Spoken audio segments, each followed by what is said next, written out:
This is the new Tesla Model Y, and it is effectively a Tesla Model 3 that's been like stretched in Photoshop. No, really, look, I've stretched the Model 3 in Photoshop.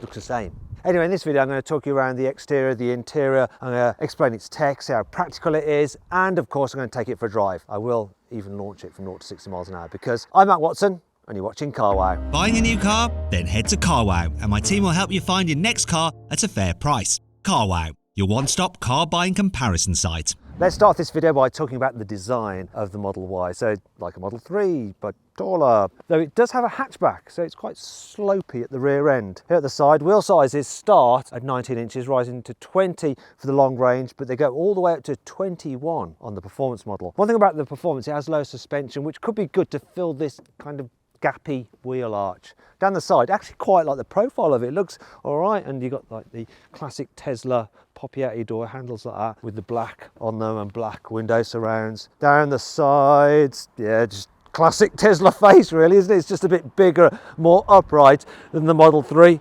And it's randomly flashing its lights at me because it's a Tesla and it's alive. Now the starting price, don't know what that was all about. Anyway, the starting price of this car is £55,000. But if you want to check out the best deals on the latest electric cars, click on the pop-up banner up there for the link in the description to go to CarWow. Here on the inside, the design is just like a Model 3, so very minimalist, got a wide expansive dash, big screen in the middle where you control absolutely everything, not just the sat nav, your infotainment system, but all climate controls and absolutely everything for the car, which is a good thing in some ways because it keeps things simple in terms of button clutter, but sometimes it can be a bit of a faff to get through stuff. That said, the infotainment system is fast, it's responsive, and it's nice and crisp. Then you got the usual quality of Tesla, which I actually think is pretty decent, like the perceived quality. What I can't be so sure of is whether it's going to start to fall apart, you know, a little bit quicker than a comparative car, say, from Audi, BMW or Mercedes. In fact, if you want to see my review of an SUV from one of those firms, click on the pop-up banner there for the link in the description for that. As for practicality, once again, it's like a Model 3. So you've got big door bins, you've got storage under here, loads of it. You've got just 2 pads there for your wireless charging of your mobile phones, more storage under here, some cup holders, the glove box, which you have to open through the screen, or you can just do this, please work, open glove box. There you go. Decent sized glove box. The thing that is different to the Model 3 is the fact that obviously you're sitting up higher. It doesn't feel quite as sporty because you sit more on this car. You still got the big windscreen, great view out, and even better view out because you're a little bit higher up. And the seating position is nice. The seats in the Tesla are very comfortable. I like them. It's good. The main benefit you get with this car over the Model 3 is the space in the back. Now, for starters, one of the problems with the Model 3 is that the seat feels quite close to the floor, so you don't have much under thigh support. You feel a little bit like in a stress position. Not in this one. You feel more like it's a proper seat. Also, look at this. These front seats are jacked up quite a bit, so you can really stretch out. That's awesome. And you can recline these seat backs a bit as well. Really is comfy and roomy in the back. Headroom is good as well. It's nice that you've got this glass roof, so it lets lots of light back here. Knee room's really good. And because you've got a flat floor and lots of space there, the middle seat is pretty comfy as well. I'm liking that. I'm also liking this. Come on, come on. There we go, we've got an armrest here. It's just a shame that they don't cover that, so you end up putting your elbow in it. But look at this for some through loading. It's really wide. I'll say it again, it's really wide. They're good, that is. I'm liking this. What is a bit of a faff though, look, it's the ISOFIX points. They're just a bit hard to get because you just have to wedge the ISOFIX bars in between the seats. Be better if it had flip-up covers. However, it is easy to fit a child seat in here, but yeah, you do end up spending some time to actually get the ISOFIX anchor points attached. Then once you've done it once, you're gonna leave your seat in there, aren't you? And there's plenty of room for even a big, bulky rear-facing seat. There's also a couple of USB-C ports there as well. Overall, I'm very impressed with the back seats on this car, it's good. However, if you want an electric SUV with even more room in the back, click on the pop-up banner up there, follow the link in the description for my review of one. I'm not gonna tell you what it is, it's a secret for now. Now let's talk about boot space, starting with the front boot, the fruit. Look, it's massive, 117 litres of space. It's crazy to think that some German manufacturers can't even figure out how to create any space at all underneath the bonnets of their electric cars. And then there's the boot at the back, which is even bigger. Well, of course it's going to be bigger, it's the rear boot. But would you expect it to be almost 8 times bigger?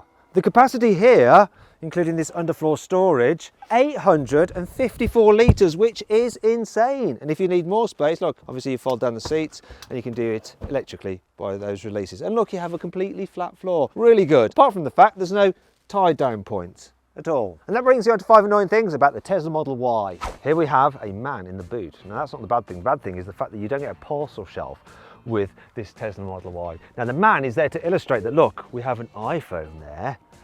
And yes, Tesla does give you rear privacy glass, but if you look in like that, you can see the iPhone. Look, there it is, there's the iPhone. I think I'm going to smash this glass and take the goodies within. I'm talking about the phone, not the man.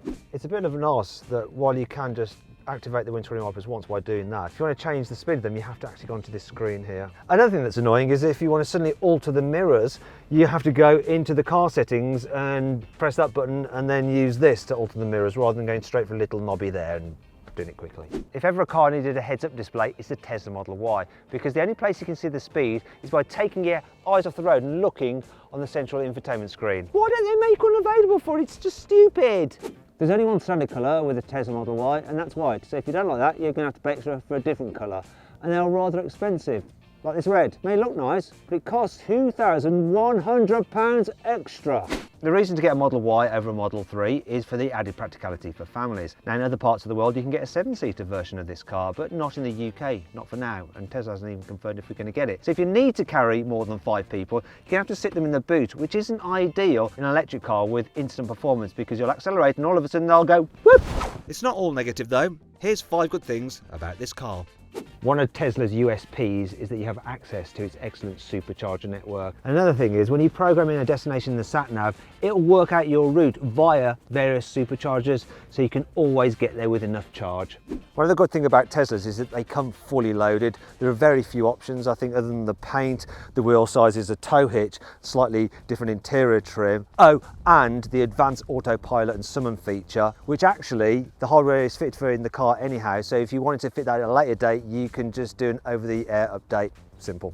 All Teslas come with a dog mode, so you can leave your dog in the car and it'll maintain the temperature that's safe for the dog. And it also leaves a little sign on the digital display so that if anyone walks past and gets a bit worried for the dog, they can see how long you're going to be leaving it in the car for, so they don't need to call the RSPCA to get you arrested. While you're charging your car, you can do things like go on YouTube or Netflix, go watch some shows, maybe a bunch of box sets, whatever. Because Elon is a real fun guy, as part of a software update, you can now have weird things added to your horn. So one of them is a fart sound. So, yeah, of course. Another one is, I don't know, a goat. It doesn't sound like a goat. And, my favourite is this.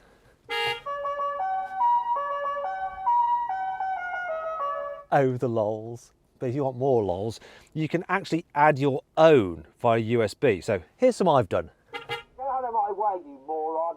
That's appropriate. Here's another one. Oh, hello, sexy face. Here's another one. What's the matter with you? You need to learn to drive. And my favourite, the classic. Click on the pop-out banner to get a carwow. There are 2 versions of the Tesla Model Y. There's the long range, which has 2 electric motors and 384 horsepower, or there's the performance, which also has 2 motors, but 450 horsepower. Now, both cars come with a 70 kilowatt hour battery pack, and the maximum range that you can get out of the Tesla Model Y is 315 miles, which is pretty decent. However, I found another electric SUV which has an even better range than this Tesla Model Y, and I'm going to configure it using the CarWow configurator. And if you want to see what the car is and what the deal I've got on it through CarWow, you have to click on the pop-out banner up there for the link in the description below to check it out. All right, let's see what this Tesla Model Y is like to drive. So the first thing I'm noticing on this slightly bumpy road is that the suspension is a little bit firmer than I'd expect. It seems firmer than in the Model 3. And that's probably because it's taller and heavier. And so it has to have stiffer springs to stop it leaning so much in the bends. Weird though, is that the steering feels just as quick as in the Model 3, yet because it's a bigger, heavier car, it just doesn't respond for the rest of the turn quite as well. So it's got like this false sporty feeling. That said, this car does still go around corners okay, and it has that real point and squirt feeling that you get from Teslas. And obviously you've got 4-wheel drive traction, so it can always put its power down without getting in too much of a mess. However, maybe it's better at low speed, so we're going into town now, and first thing I'm noticing is, yeah, regen's really good on this. So I lift off the accelerator, it's really good for stopping, which is handy when you're going past a lollipop lady and she's stopped it to let the kids across the road. So you're regenning energy really well when you're coming to a standstill if you're controlling it on the throttle. However, if you need to use the normal brakes and you hit the brake pedal hard, one of the good things about this car is that the brakes feel really, really natural, just like in a normal internal combustion engine car, whereas with some other EVs, like the feel of the brake pedal is just a bit odd. Not in Teslas though. Teslas are always good. I tell you what Teslas are also good at, and that's all around visibility. Really, really nice. So some other electric SUVs, while you sit up high, you don't get a really good view forward, but this low dash means that visibility is great forward, it's great out the side. It's not so good out the back though. No, but I can forgive that because I can press a button here and just like look on the screen, and that's standard. Do you know what? I'd probably stick with the standard wheels because filling this go over bumps, it's a bit jarring at times. Another thing I've noticed is that because you've got no parcel shelf, when you go over a bump, you get noise from the suspension sort of reverberating around the cabin. It's a bit annoying. And when you're going faster at speeds, you get a bit more wind whistle. In fact, the car seems to act a little bit like an echo chamber, because it's just so big and spacious in here. But when you're on the motorway, one of the good things about it is Tesla's cruise control system. So as standard, you get a system that will basically hook you up to the lane and auto steer to keep you in lane, and it will also brake and accelerate for you to keep you a safe distance from the car in front. And you can upgrade that further, so you can do things like change lane for you if you need to overtake and all that kind of stuff. It's a very, very good system. As for manoeuvrability, well, when you go around normal roundabouts this size, it's fine, this car. Oh, although people do still like to pull out in front of you because they can't quite believe that you might want to go the way from which you just came. That's another good thing about this car. So if you have an accident, the all-round cameras are constantly recording. So you can download that footage and then you can use that to send to your insurance company. Look at this, right? Spotting that car there on the curb as well. Look at that. Always keeping you safe. Always got its eyes out, helping you out, this car has. What's not helping you is the turning circle. So it's over 12 meters. Now I'm going to try and go around this mini roundabout and see if I can go all the way around in one go. No, look, I've already cocked this up. No, this is going to be chaos. Sorry, I was never going to make that. People are going to hate me. Yes, they're hating. There's a lot of hate. There's going to be more hate now. Sorry, there's more hate coming for me. More hate. Some more hate, please. Yes, you hate me because I'm in a Tesla, and you hate me because I can't go round a mini roundabout without having to do a 10-point turn. Oh, it's not so good. One thing you can't fault Teslas for is their performance. So this long-range version of the Model Y is supposed to do 0 to 60 in 4.8 seconds. But I'm going to see with my specialist timing gear up here. Going to launch it. Let's do it. Yeah, it feels quick. And it just builds, the power does. Seamless. 4.95. Slightly slower than claimed, but quicker than the high-performance version of the Hyundai Ioniq 5 and Kia EV6. And this is the slower Model Y. Yeah, if you get the performance version, it's supposed to do 0 to 60 in 3.5 seconds. If it's a bit slow like this one, it'll be 3.65 seconds. Actually, do you know what? I'm going to give it another go. So, launch number 2. Can you actually do the claim time this time? Yes, 4.8 seconds. That's better. No lies.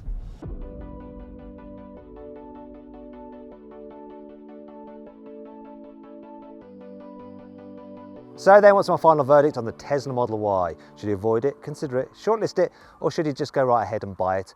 Well, I reckon you should shortlist the Tesla Model Y. It's a really, really good electric SUV. It's just that it does face some pretty stiff competition.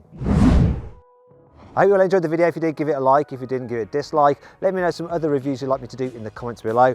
And click on those windows there for some more videos. And on that box there to go to CarWow, and we'll help you sell your car and get a great price for it.